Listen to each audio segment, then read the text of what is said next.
17 বছর পর অবশেষে নতুন নেতৃত্ব পেল ব্যাংক উদ্যোক্তা ও পরিচালকদের সংগঠন Bangladesh association of banks BAB। সংগঠনটির চেয়ারম্যান হিসেবে মনোনীত হলেন ঢাকা ব্যাংকের চেয়ারম্যান আব্দুল হাই সরকার।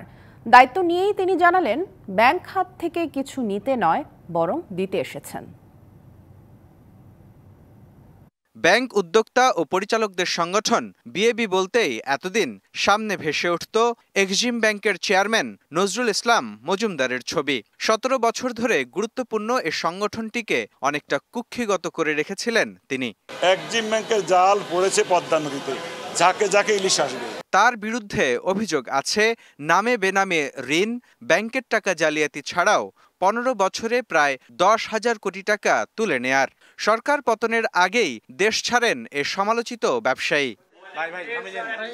রাজনৈতিক পট পরিবর্তনের সুযোগে এবার নজরুল ইসলাম মজুমদার মুক্ত হল BAB।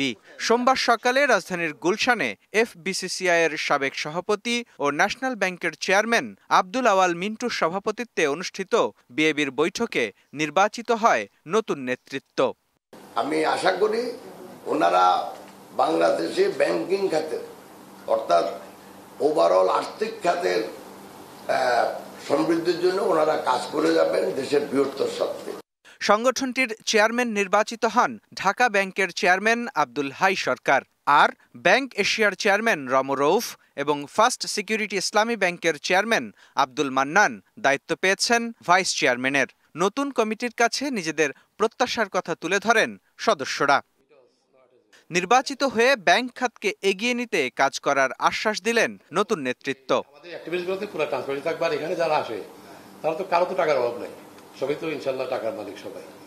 আমরা তো এখানে দেওয়ার জন্য আসছি, দেওয়ার জন্য আসিনি।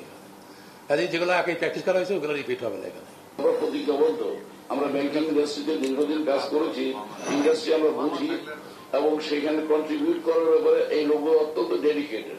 নজরুল ইসলাম মজুমদারের মতো অবৈধভাবে BABর নামে ব্যাংকগুলো থেকে আর কোনো চাঁদা তোলা হবে না বলেও আশ্বস্ত করেছে নতুন কমিটি। ঠিক বললে বোধহয়। মোস্তফা মাহবুব, DBC নিউজ, ঢাকা।